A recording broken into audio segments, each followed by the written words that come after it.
Ya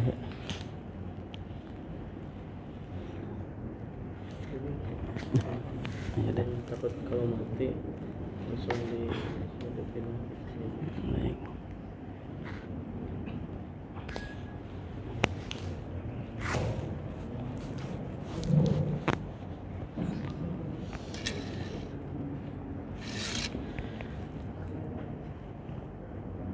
Assalamualaikum warahmatullahi wabarakatuh.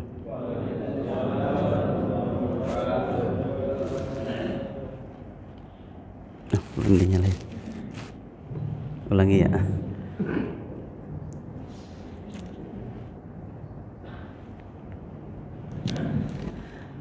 Assalamualaikum warahmatullahi wabarakatuh.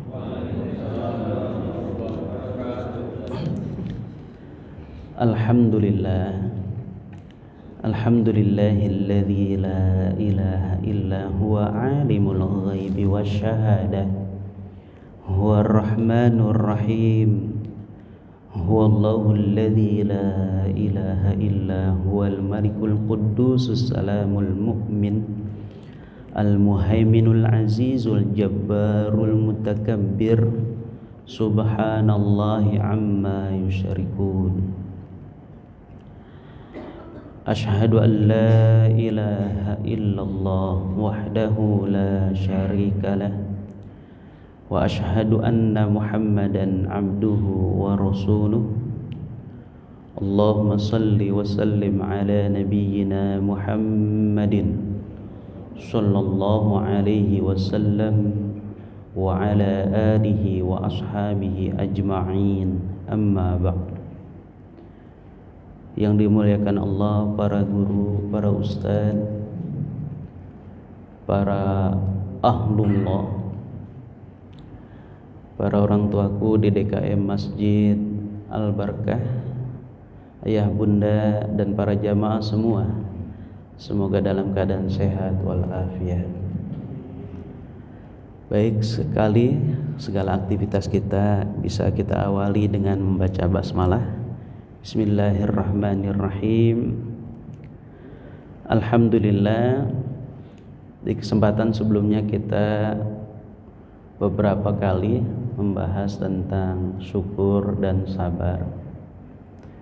Sebenarnya makna syukur pun bisa kita hubungkan dengan memaknai hijrah. Tetapi karena sudah kita bahas, maka syukur bukan kita lupakan, tetapi sudah saatnya kita amalkan. Para jamaah yang dimuliakan oleh Allah Subhanahu wa taala,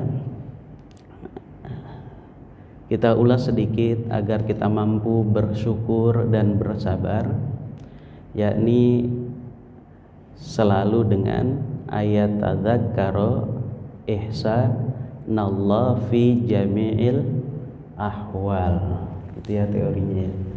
Agar kita mampu senantiasa bersyukur dan bersabar, hendaklah senantiasa ayatadzakkara ihsanallah fi jami'il ahwal, atau annatadzakkara ihsanallah fi jami'il ahwal. Jadi senantiasa mengingat-ingat kebaikan Allah di setiap lini kehidupan kita, gitu ya. Para jamaah yang dimuliakan oleh Allah Subhanahu wa taala, maka langkah kita untuk senantiasa bersyukur dan bersabar di dalam setiap keadaan bisa kita lihat hadis Rasulullah sallallahu alaihi wasallam, man qala subhanallah falahu asyru hasanat. Ini dalam bentuk takdis. Dalam bentuk takdis itu artinya dalam bentuk mensucikan Allah Subhanahu wa taala. Jadi salah satu mengingat-ingat kebaikan Allah Subhanahu wa taala melakukan takdis atau mensucikan Allah Subhanahu wa taala dengan lisan dan hati kita. Siapa yang mengucapkan subhanallah falahu asyru hasanat, maka baginya 10 kebaikan. Maka baginya 10 kebaikan. Wa man qala la ilaha illallah falahu isyruna hasanah. Siapa yang mengucapkan la ilaha illallah, maka baginya 20 kebaikan. Ini hadis Rasulullah sallallahu alaihi wasallam. La ilaha illallah dalam bentuk tauhid, mengesahkan Allah Subhanahu wa taala. Wa man qala alhamdulillah falahu 30 hasanah. Siapa yang mengucapkan alhamdulillah, ya makasih Ustaz, falahu 30 hasanah, maka baginya 30 kebaikan. Jadi baginya 30 kebaikan. Ya, terima kasih.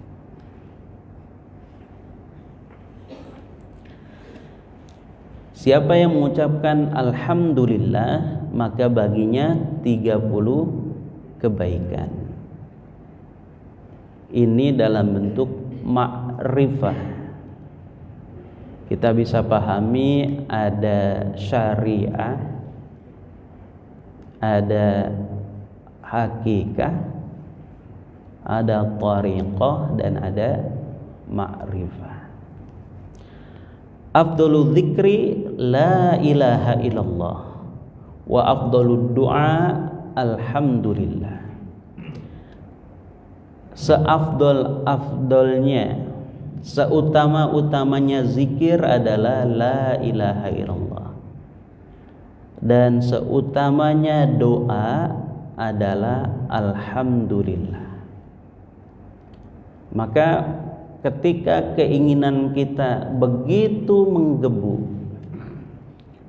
bahkan begitu banyak keinginan kita, maka bisa terwakilkan dengan mengucapkan alhamdulillah. Dengan mengucapkan alhamdulillah berarti kita bersyukur kepada Allah Subhanahu wa taala. Kemudian berikutnya adalah ayyulahidhul insan annahu abdun dzalil wa anna rabbahu qawiyyun aziz. Senantiasa memandang diri kita sebagai manusia adalah seorang hamba yang lemah, dan memandang Allah Subhanahu wa taala sebagai Tuhan yang maha kuat dan maha perkasa. Ini teori yang kedua agar kita mampu bersyukur dan bersabar.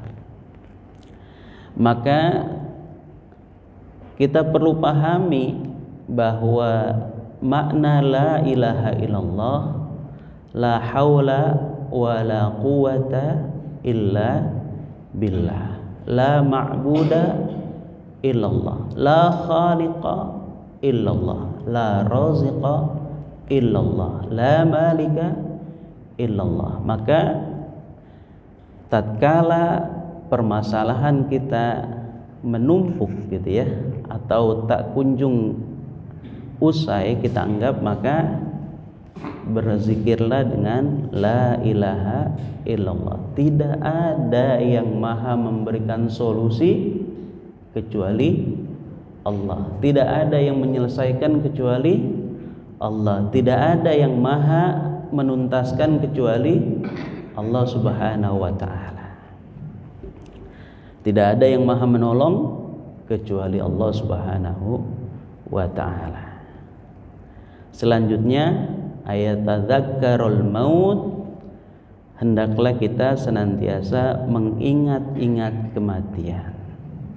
Akhir dari sesuatu yang menjadi beban hidup kita, manusia yang punya beban wafat, yang tidak punya beban wafat, yang kaya wafat, gitu kan, ada lagunya Pak ya, orang kaya, orang miskin, kan gitu ya. Jamaah, ustadznya ya udah bubar ya. Jamaahnya nggak ada, ustadznya nggak ada. Maka cara mengingat kita tentang kematian untuk senantiasa menyerahkan diri. Nanti ada tawakal, ada taslim, kemudian ada tafwid.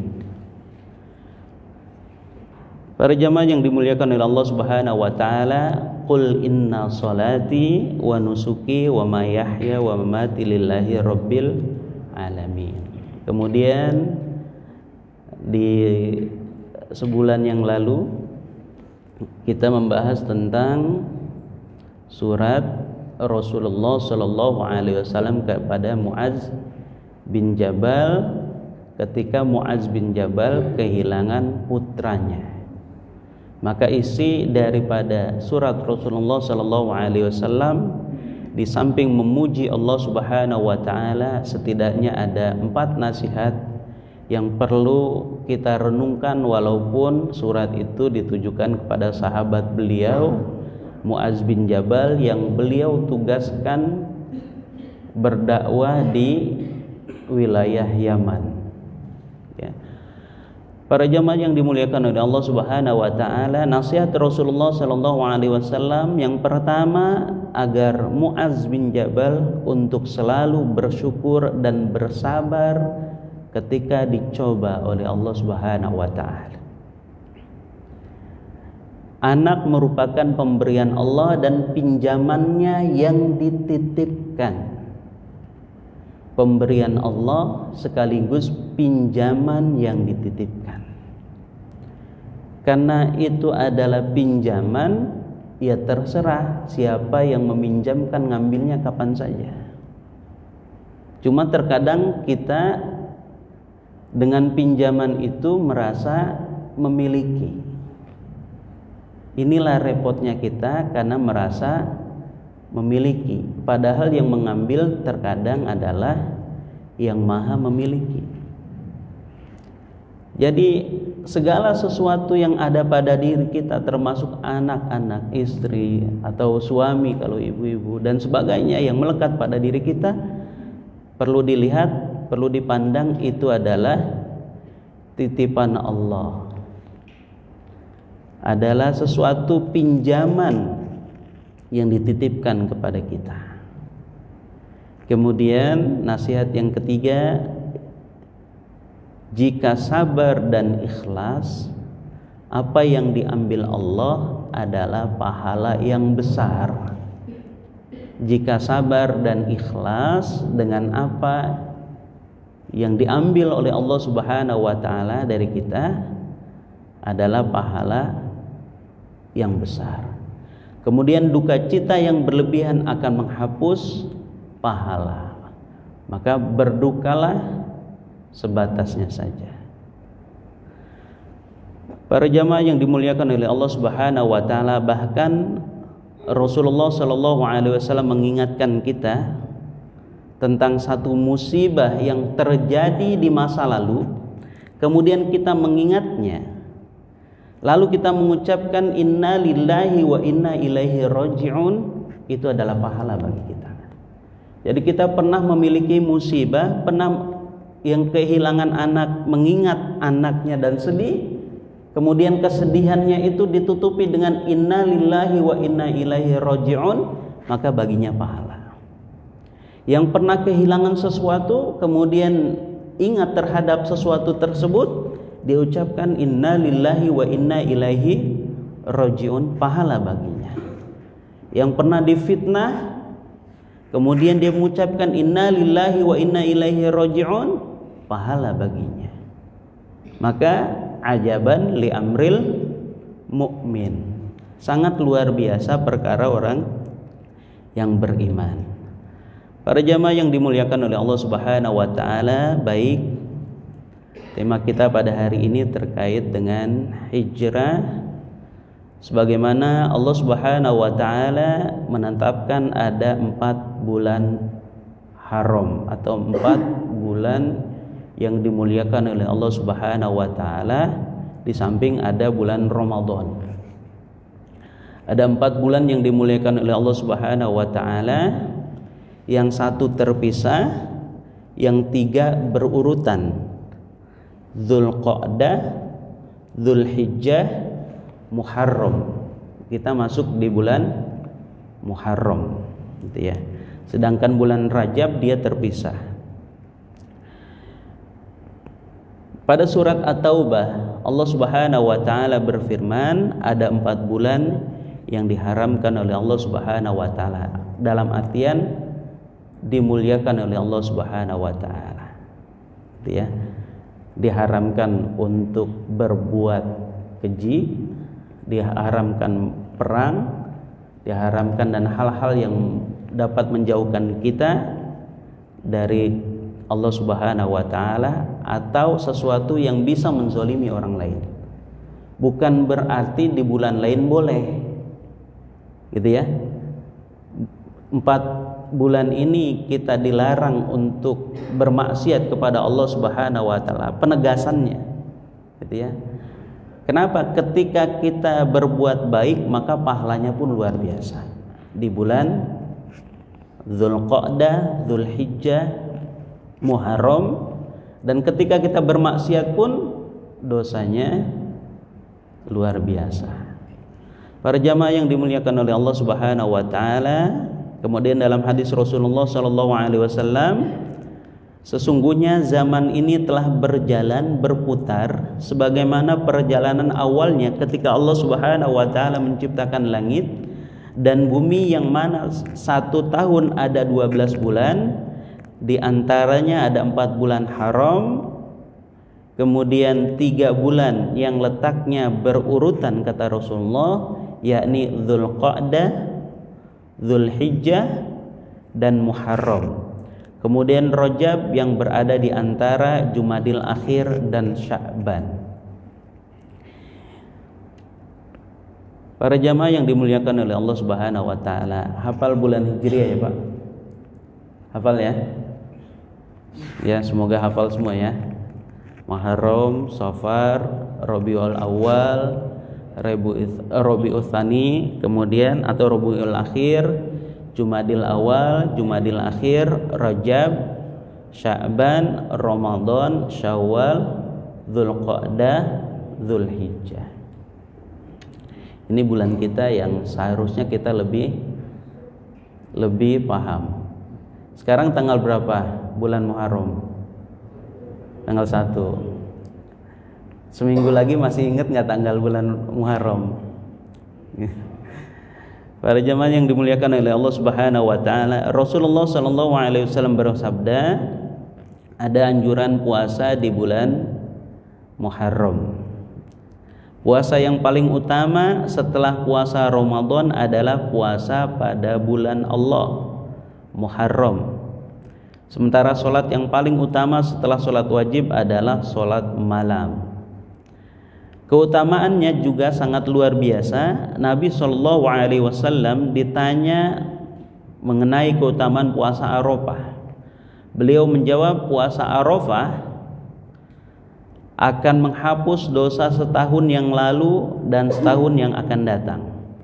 Beliau juga ditanya mengenai keistimewaan puasa Asyura.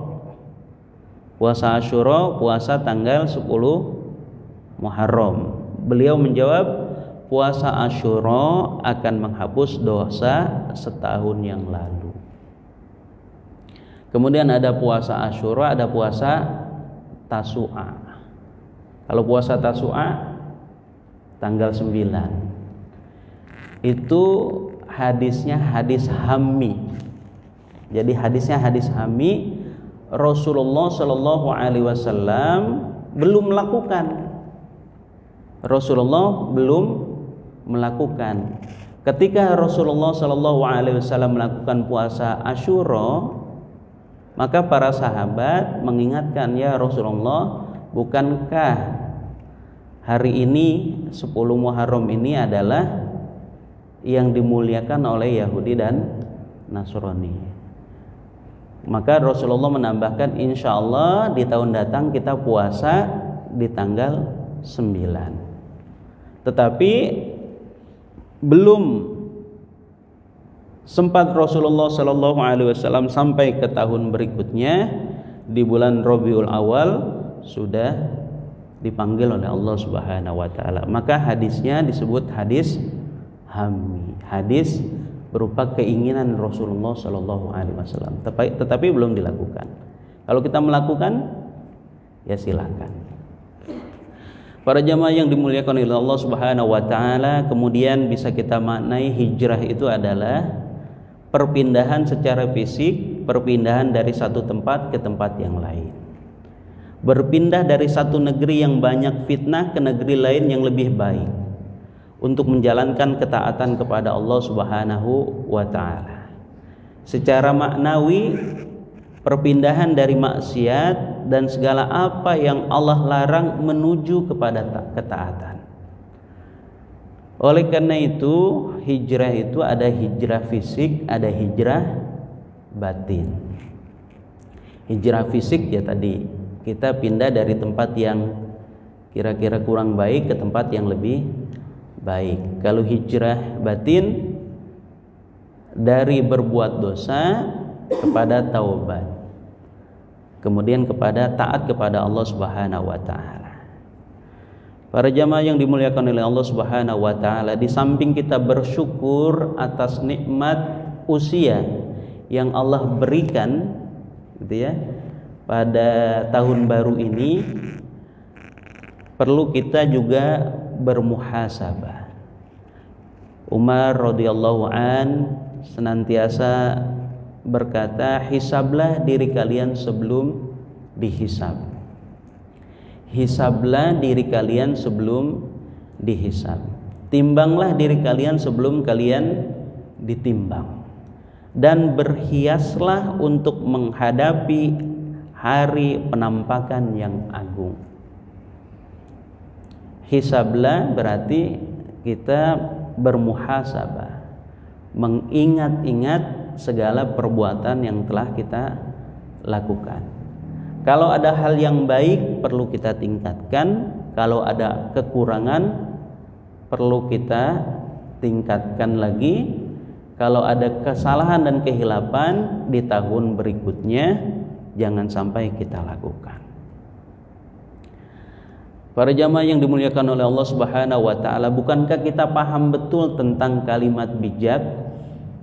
Man kana yaumuhu khairan min amsihi fahuwa rabih. Siapa yang hari ini lebih baik daripada hari kemarin, dia adalah orang yang beruntung.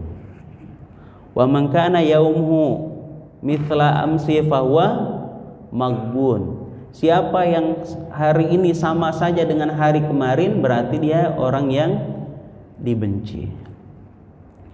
Wa man kana yaumuhu syarrun min amsi fahuwa mal'un. Siapa yang hari ini lebih buruk daripada hari kemarin, dia adalah orang yang dilaknat. Para jamaah yang dimuliakan oleh Allah Subhanahu wa Ta'ala, kemudian Sayyid Bilal Ahmad Al-Bistani mengatakan bahwa sudah seharusnya kita sebagai umat Islam melakukan introspeksi diri sepanjang usia kita. Sepanjang usia kita, kita wajib berintrospeksi diri. Maka yang harus berpikir tentang apa yang akan dilakukan pada pagi hari, pada siang hari, pada sore hari, hingga malam hari. Tatkala kita berada di pagi hari, kita bisa mengingat-ingat apa yang telah kita lakukan tadi malam. Ketika kita berada di siang hari, kita pun mengingat-ingat sesuatu yang kita lakukan di pagi hari. Ketika kita berada di sore hari, maka kita mengingat-ingat sesuatu yang telah kita lakukan di siang hari. Begitu seterusnya. Maka beliau mengatakan, fatafakkar fima sona'ta Fa in wajadta ta'atan fashkur lillah. Ya, fashkurillah. Wa in wajadta ma'siyatan fawabbih ya nafsak. Maka berfikirlah kalian tentang apa yang telah kalian lakukan, atau berfikirlah kamu tentang apa yang telah kamu lakukan. Apabila engkau menemukan perbuatan taat, maka syukurilah, bersyukurlah karena engkau telah melakukan ketaatan itu. Wa in wajadta ma'siyatan, dan apabila engkau menemukan kemaksiatan pada dirimu, telah melakukan perbuatan maksiat, maka celakalah dirimu.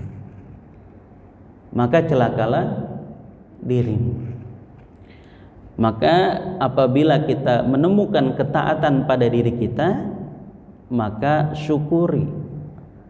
Kenapa kita mesti bersyukur dengan ketaatan? Bersyukur karena Allah Subhanahu wa taala membimbing kita dalam ketaatan. Tidaklah mampu kita melakukan ketaatan kecuali atas bimbingan Allah Subhanahu wa taala. Tidaklah mampu kita melakukan sholat subuh berjamaah tanpa petunjuk Allah Subhanahu wa taala, tanpa hidayah Allah Subhanahu wa taala. Para jamaah yang dimuliakan oleh Allah Subhanahu wa taala, pada akhirnya kita pahami bahwa waktu seperti pedang. Imam An-Nawawi mengingatkan al-waqtu kasayfi idza lam taqta'hu qata'aka. Waktu itu laksana pedang. Ya, apabila tidak bisa menggunakan pedang tersebut, maka berhati-hatilah, pedang tersebut bisa mengenai kita. Kalau kita tidak pandai menggunakan pisau, kalau kita tidak pandai menggunakan pedang, ya, maka bisa jadi itu melukai diri kita sendiri. Begitu pula kesempatan 1 detik yang lalu yang sudah Allah berikan tidak akan berulang.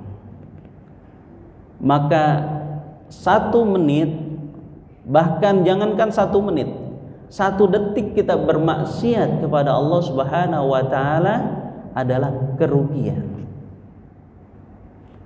1 detik bermaksiat kepada Allah Subhanahu wa taala adalah kerugian. Kenapa? Karena tidak bisa kita hapus kecuali dengan melakukan kebaikan. Para jamaah yang dimuliakan oleh Allah Subhanahu wa taala, Ibnu Mas'ud itu senantiasa bermuhasabah. Masih ingat kalimat Ibnu Mas'ud? Ayah bunda sekalian, apa kalimat Ibnu Mas'ud ketika beliau bermuhasabah?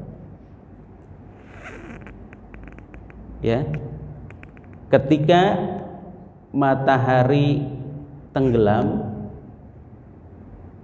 gitu ya,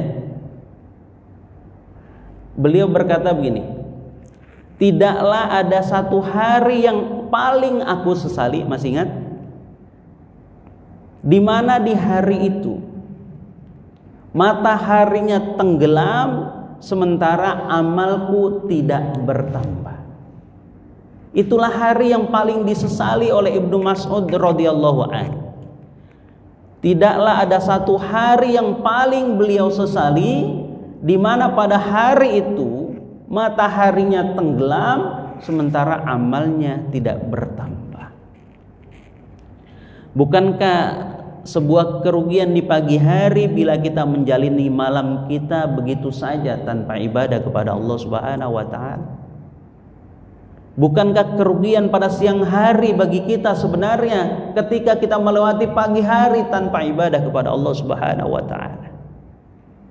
Bukankah kerugian kita pada siang hari, ya pada sore hari ketika siang kita melewatinya tanpa beribadah kepada Allah Subhanahu wa taala?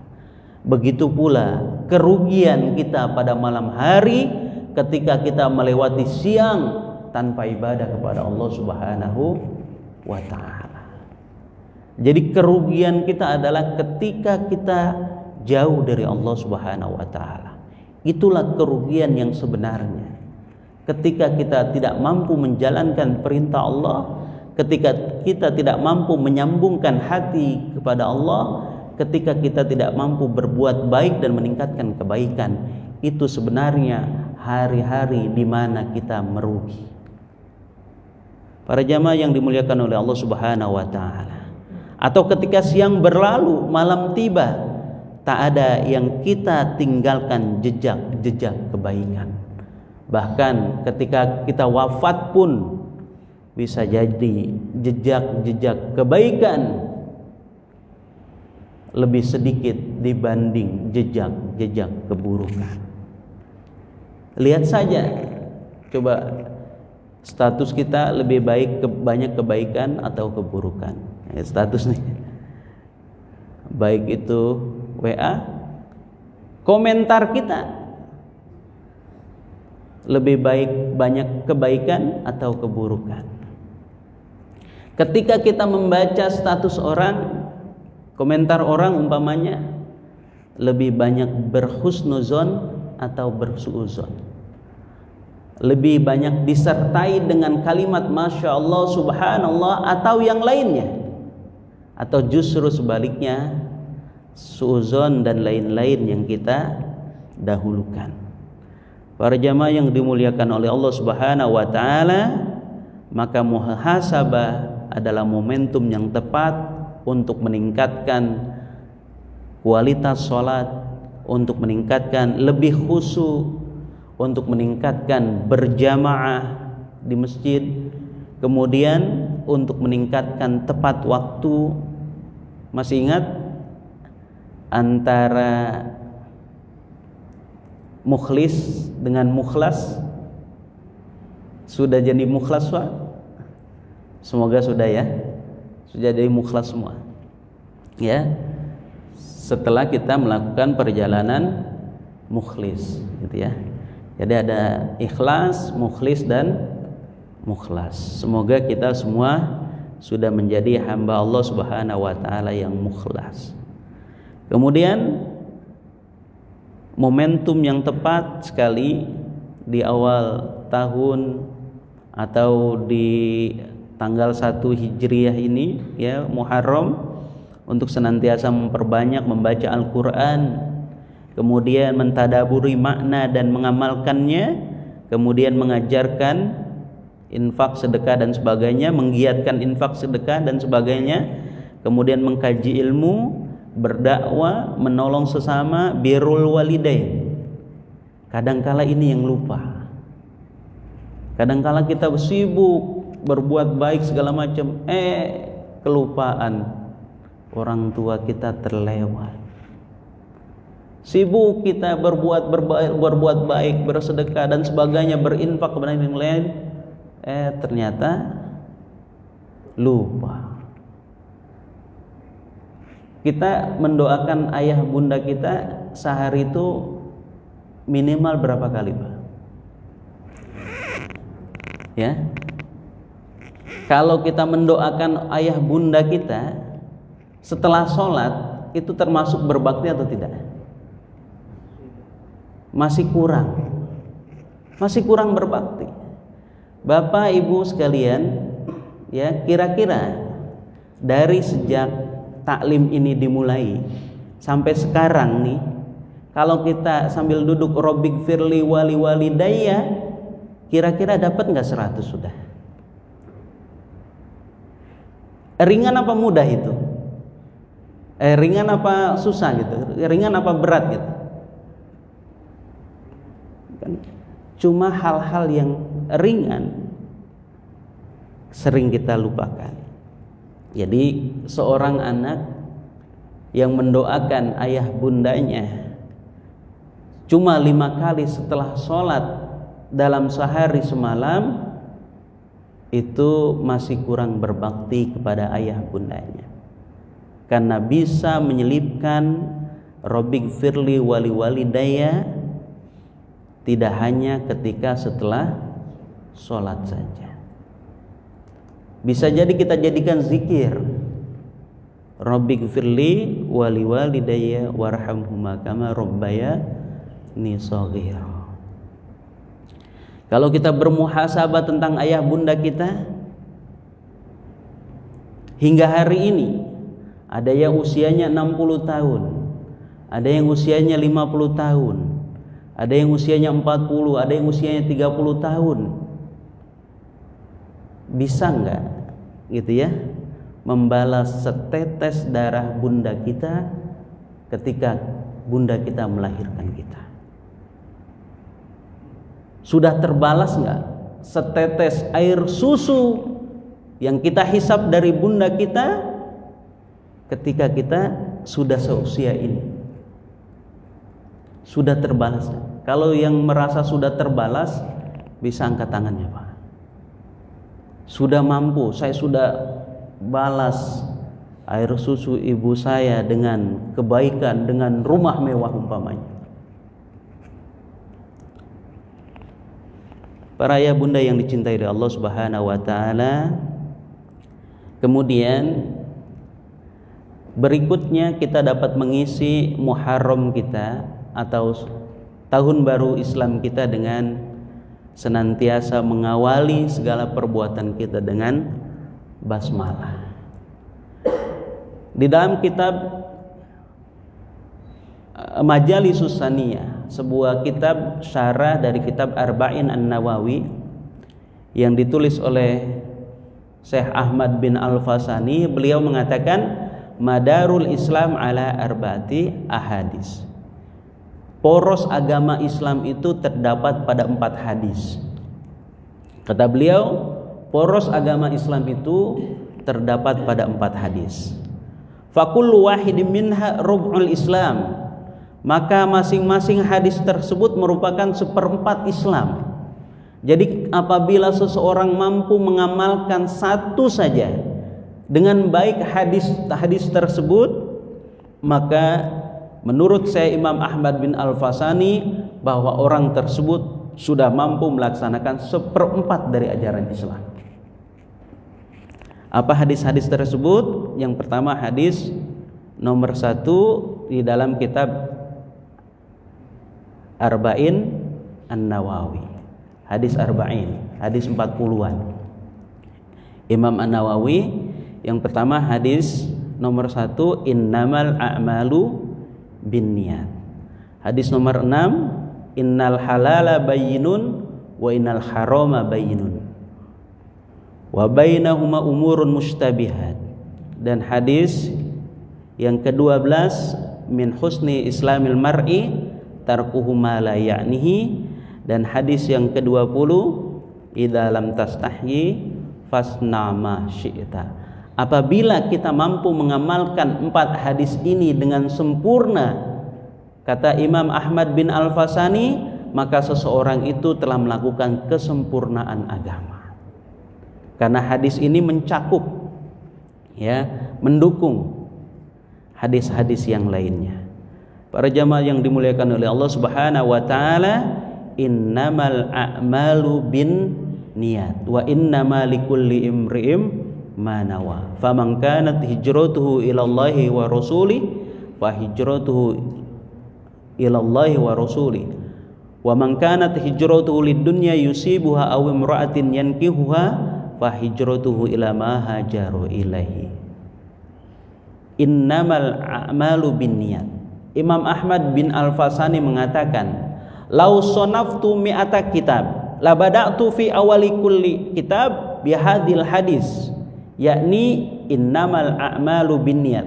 Beliau mengatakan, Imam Ahmad bin Al-Fasani, kalau seandainya saya mengarang 100 kitab, maka sungguh la bada'tu fi awali kulli kitab bihadzal hadis, sungguh saya akan mengawali setiap kitab saya, kata beliau, dengan pembahasan hadis innamal a'malu binniyat, karena saking luasnya pembahasan tentang niat, kata saya Imam bin Al-Fasani. Para jamaah yang dimuliakan oleh Allah Subhanahu wa taala. Kemudian saya Imam Ahmad bin Al-Fasani juga mengisahkan di dalam kitab beliau bahwa saat Rasulullah sallallahu alaihi wasallam Isra Mi'raj, ya, Rasulullah sallallahu alaihi wasallam bersabda yang dijelaskan oleh Syekh Imam Ahmad bin Al-Fasani di dalam kitab Majalisus Saniyah. Beliau mengatakan Lailata usriya, kata Rasulullah, pada malam aku diisrokan. Lailata usriya bi, pada malam aku diisrokan. Ila samai, ke langit.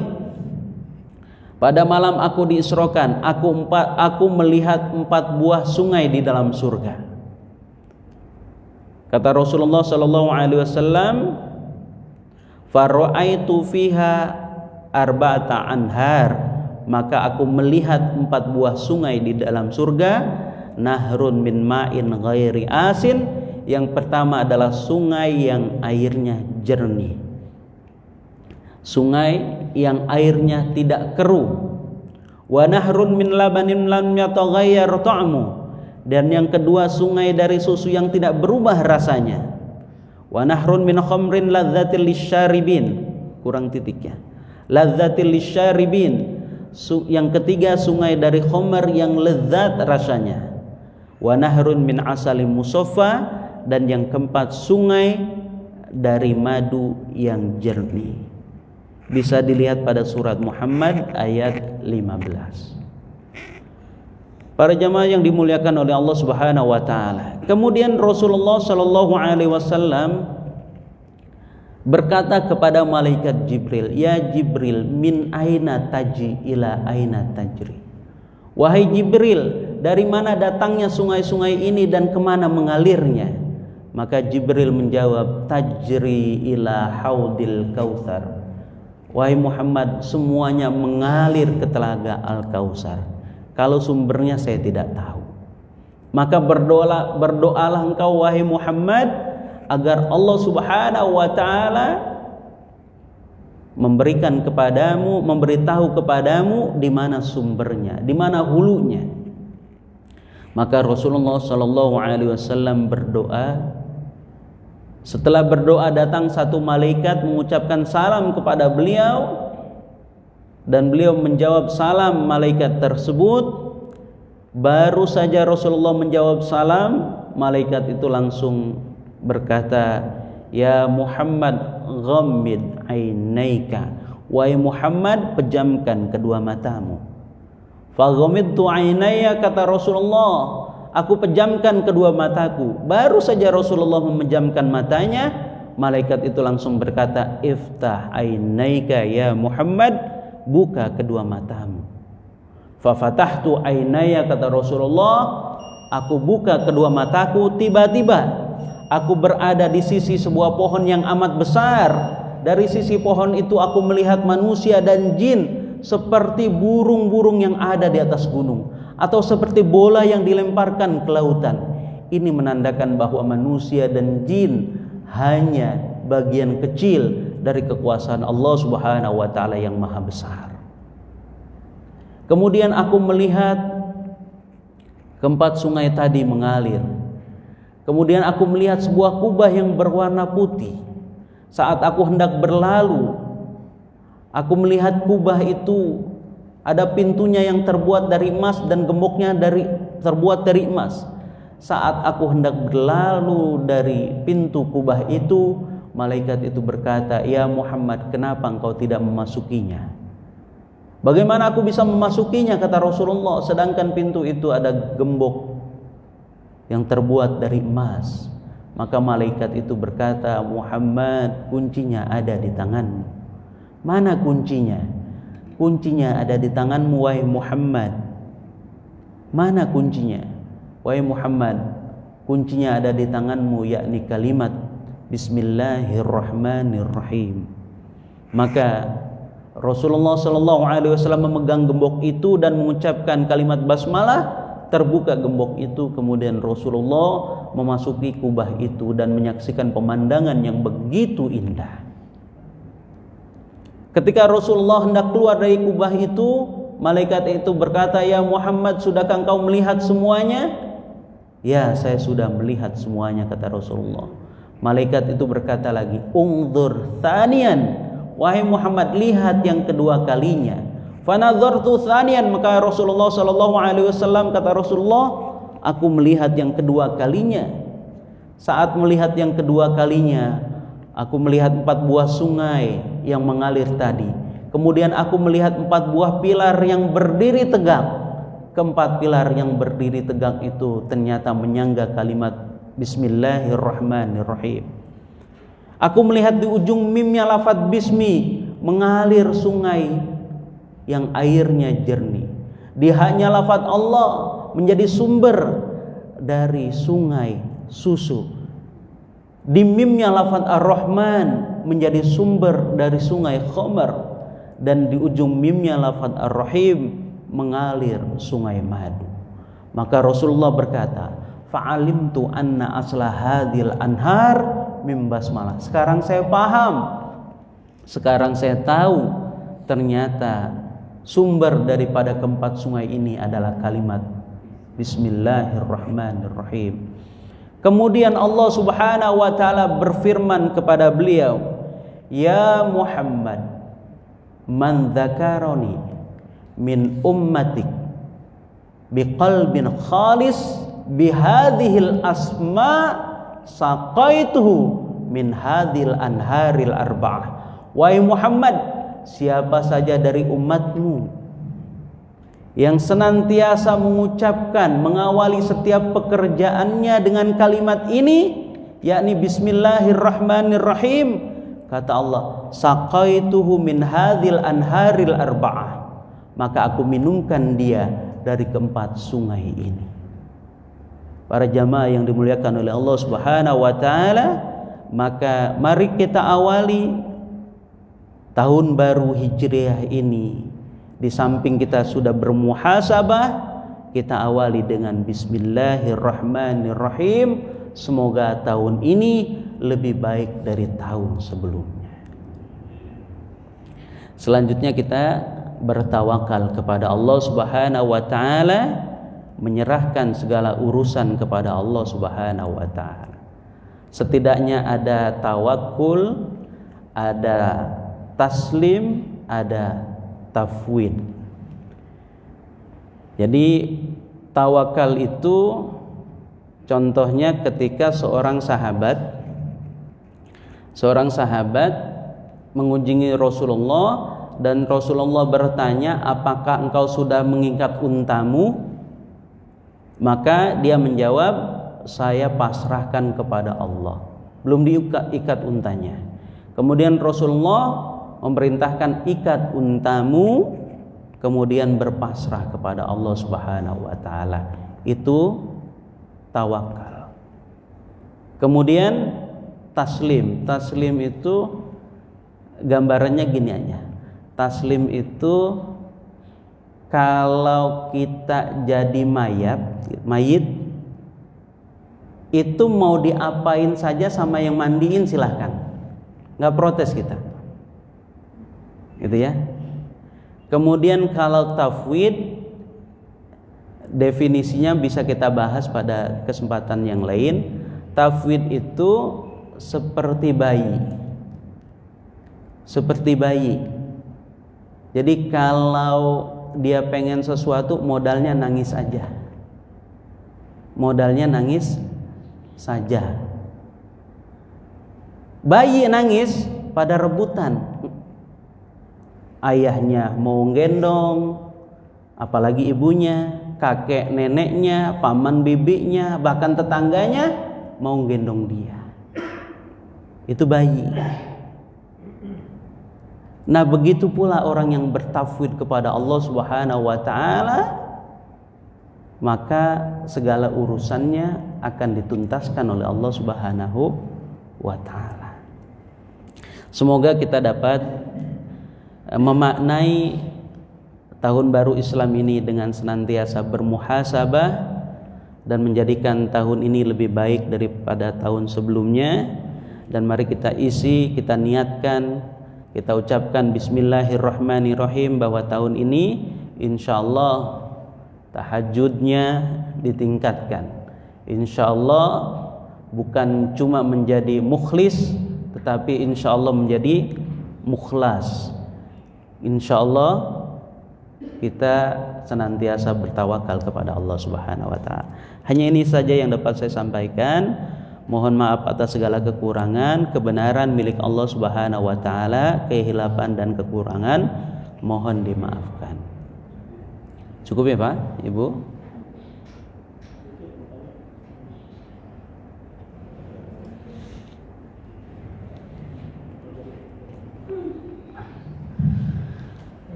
Waalaikumsalam warahmatullahi wabarakatuh.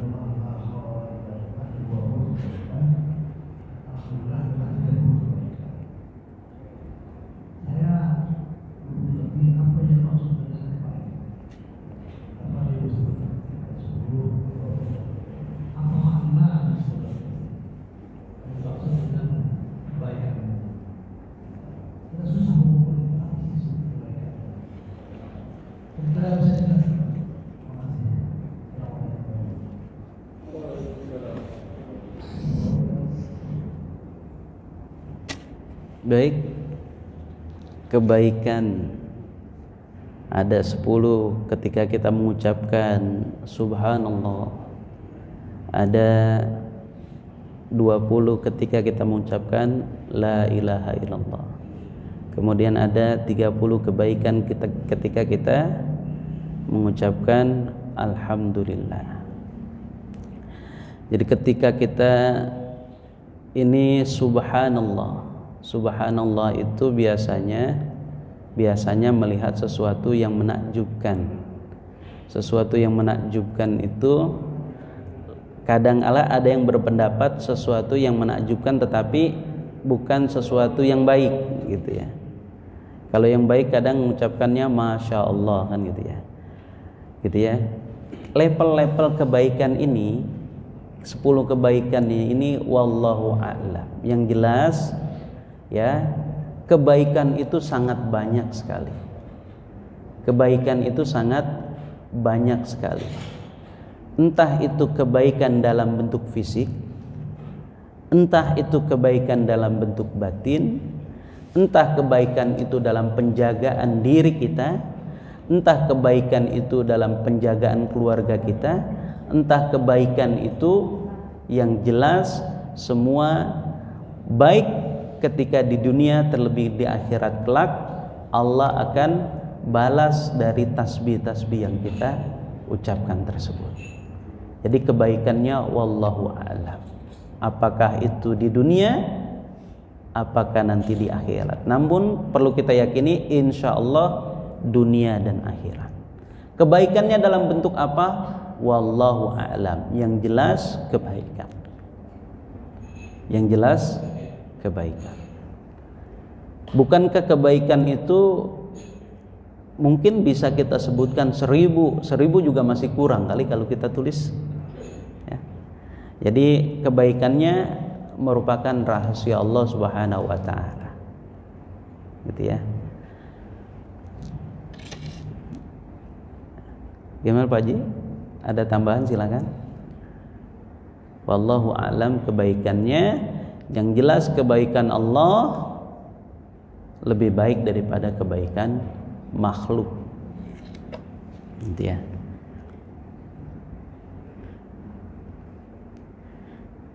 Ada lagi? Silakan. Cukup ya? Ya, terima kasih Pak Haji. Mudah-mudahan nanti bisa lebih banyak lagi kita membaca, terutama saya, apa kebaikan-kebaikan. Semoga bisa kita temukan literatur yang merinci itu ya. Mohon dimaafkan atas segala kekurangan. Subhanakallahumma wa bihamdika asyhadu an la ilaha illa anta astaghfiruka wa atubu ilaik. Wallahu muwaffiq ila aqwamit thoriq.